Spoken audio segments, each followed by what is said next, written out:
Okay जी भाई, कुछ पर्दे उठाने आपकी जिंदगी से। ओके जी, क्या माहा गुस्से में हाँ। घर से बाहर चली जाती थी? ये कौन है? ये इंटेल कौन है? आउट करें। क्यों? आ, और किस एज में, ये भी सवाल एक बनता है। यार ये तो बचपन से मेरा काम चल रहा है, अच्छा, अभी भी यही ताने होते हैं। चलिए। यार नहीं, पता है क्या, बता दो क्या इतनी पहले अपने घर से भाग रही हो ना? अपने घर से भाग रही हूँ। मेरी दादी ने मुझे एक बैग दिया था, उसमें मैं सारी चीज़ें डालती थी अपने, पकड़ती थी और मैं कहती थी अल्लाह हाफिज़, और जाके नीचे अपने अपार्टमेंट के नीचे जाके अपार्टमेंट बैठ जाती थी कि अब मैं घर छोड़ के आ गई। घर से उठ गई। मैंने कहा मुझे पसंद ही नहीं आ रहा है, आप लोग पसंद आ रहे हैं ना, ये स्पेस पसंद आ रहा है, बिल्कुल पसंद नहीं आया, तो मैं जा रही हूँ, तक लिया। तो फिर कोई बनाने आता था तो वापसी होती थी, या थोड़ी देर के बाद खुद रियलाइज करती थी कि नहीं बहुत देर के बाद उनको रियलाइज होता था। पहले तो वो वाला टैक्टिक होता था ना, ब्राउन पेरेंट्स के, जाने दो खुद सीधी होकर आएगी। आती नहीं थी मैं भी अकड़ में नहीं, फिर आ जाते थे लोग मनाने, मैं कहती थैंक गॉड कोई तो आया है, शुक्र है ये। लेकिन मेरा इंटरनल मोनोलॉग होता था, ये किसी को नहीं पता चलता था। और ये कितनी दफा आपने किए? अब बहुत। आखिरी बार कब किया था ये? Very recently. लेकिन मैंने कहा अब हो गया, अब ये मेरा फाइनल टच है, मास्टर स्ट्रोक लग गया है। ओके जी, अगला, क्या माहा को मजा आता है ऑडिशंस देने में? हाँ, रियली? बहुत ज्यादा मजा आता है। क्या हाउ थॉट प्रोसेस क्या है? ऑडिशंस में सबसे पहले तो ये होता है कि सब पोटेंशियल देखना चाह रहे होते हैं, तो स्टेक्स होते नहीं है, क्योंकि ना आपको इतना ज़्यादा पता है ना उनको इतनी चीज़ें पता होती हैं। मतलब जब कोलैबोरेशन शुरू होती है तो आप कुछ सवाल पूछते हैं, वो कुछ बताते हैं, तो बैक एंड फोर्थ करके फिर एक चीज़ आती है और फिर स्टेक्स इन्वॉल्व होते हैं। दूसरा मेरा मसला ये है कि अगर कोई मुझे जहाँ पे भी मॉनेटरी एक चीज़ आ जाती है ना, तो फिर आई फील प्रेशर कि यार अब they're paying me, I need to do a good job. Audition में कोई पैसे नहीं दे रहा, यस, और प्लस आपको कम इन्फॉर्मेशन होती है, तो इम्प्रोव क्लास लगती है मुझे। मैंने कहा अब मैं आ गई हूँ, अब आपने मुझे कोई सिचुएशन में फेंक दिया है, लिबर्टी होती है आपके पास। हाँ, you can explore much more, तो मुझे ऑडिशंस में बड़ा मजा आता है। और कभी डर नहीं रहा रिजेक्शन का? नहीं, इसमें क्या है, होता है ना, क्या रही है एक चीज अच्छी मैं कर रही हूँ और कल को ना मिले मुझे, ये यार नहीं सोचती? कोई मसला नहीं है उसमें, क्योंकि पता है having worked closely with many directors and crew, तो मुझे समझ में आ गया कि वो कि किसी को भी कास्ट करने के ना बहुत सारे फैक्टर्स होते हैं, वजूहात होती हैं। It's never about you, it's about the character, it's about the character, do you look like the part, आप की अवेलेबिलिटी क्या है, वैल्यू एडिशन क्या दे रहे हैं आप, वैल्यू एडिशन क्या दे रहे हैं, और उसकी भी बात नहीं होती। कभी कभार उनको बस एक स्पेसिफिक लुक चाहिए होता है। अब उसमें आप बिल्कुल स्ट्रेट फेस, उसमें ज़रूरी भी नहीं है कि आपको कोई एक्टर कास्ट करें। They want that look because that conveys much more, you know, flat face चाहिए उनको। हाँ, बहुत सारी वजूहत होती हैं। कभी कभार ये होता है कि अब जैसे I am not as known, इतने पॉपुलर ना, उसके लिए मेहनत की है, तो जाहिर सी बात है वो जितना भी मिला है वो बोनस है। कभी कभार they want a commercial face जिसकी कमर्शियल वैल्यू ज़्यादा होगी, they will bring in more money, they will bring in more views, तो श्योर कभी कभार आप उसकी वजह से कास्ट नहीं होते हैं। तो अलग अलग वजूहत होती हैं। तो कभी रिजेक्शन को सर पर सवार नहीं किया? बिल्कुल भी नहीं।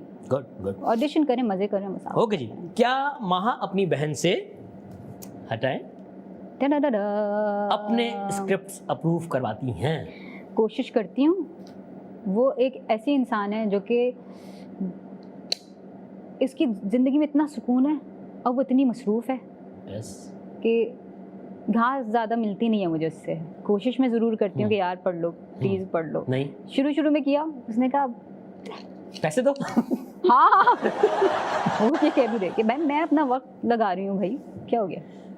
और काफी लोगों को नहीं पता, माहा के इब्तदाई दिनों में यही बहन मैनेजर बन गई। मैनेजर नहीं बनी थी वो यार, बनी थी यार, मैनेजर, पीयर मैनेजर। मैं बताती हूँ। हाँ। नहीं, उस वक्त वो मेरा सोशल मीडिया एक्चुअली जो है वो हैंडल कर रही थी।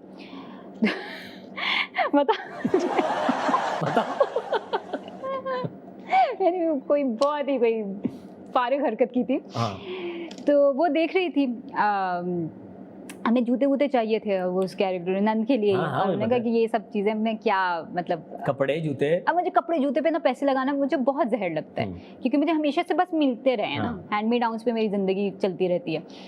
तो मैंने कहा हमेशा इमदाद पे रही। इमदाद पे रही हूँ और बहुत खुशी से रही हूँ। सस्टेनेबल फैशन आजकल इसका फैंसी नाम भी है। Yes, I am environment friendly, very much so, yes.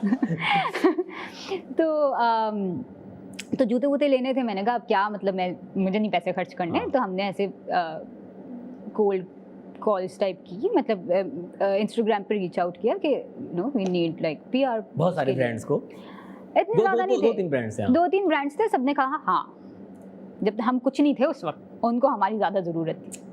अच्छा, अब हम लोग गए, मैं और जोया, हम लोग जूते वूते सेलेक्ट किए।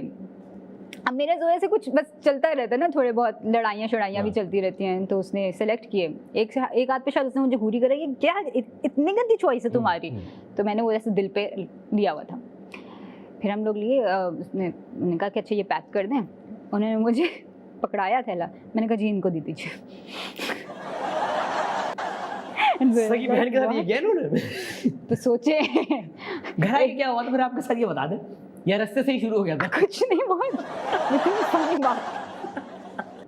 वो मेरी उसके बाद वहाँ पर दोबारा कभी नहीं गई। ऑडेसिटी पे ही हंस पड़ी ना कि ये क्या है, ये क्या है। ये होता है जब घर में कोई सेलिब्रिटी बन जाता है ना, तब बाकी घर वालों को रगड़ना लगता है। हाँ। ओके जी, अगला। क्या महा बहुत शौकीन है गिफ्ट्स खरीदने की? अच्छा, I am a best gift giver. हमने एक साल साथ काम किया, हमारी बर्थडे बीच में आ गई, मेरा गिफ्ट कहाँ है ये बताओ। अब तो ये बात पर्सनल हो गई बॉस।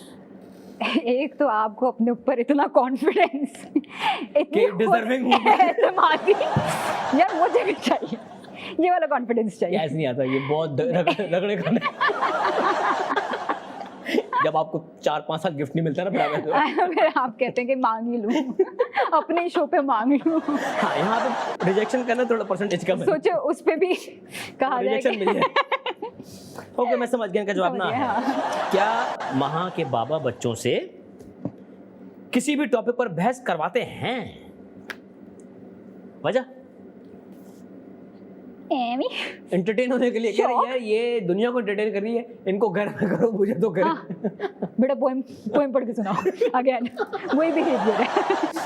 आगे से बच्चों का एक तरह से कॉन्फिडेंस बिल्डअप करने का भी एक अच्छा है कि कहीं बाहर की दुनिया में कहीं उसको आर्ग्यू करना पड़ जाए तो उसे करना आता हो। नहीं, मुझे नहीं लगता कि इतना थॉट उसमें, ये वाला थॉट नहीं था। फिर क्या था? आई थिंक बाबा का ये हमेशा से रहा है कि दुनिया में जो चल रहा है, जो प्रॉब्लम्स हैं, उसको डिस्कस करें और अपना पर्सपेक्टिव लेकर आएं, सोचने पे मजबूर कर। बेसिकली ये थिंकिंग एक्सरसाइज है ना, कि आप बात तभी कर सकते हैं जब उसके बारे में आपने कुछ सोचा हुआ हो।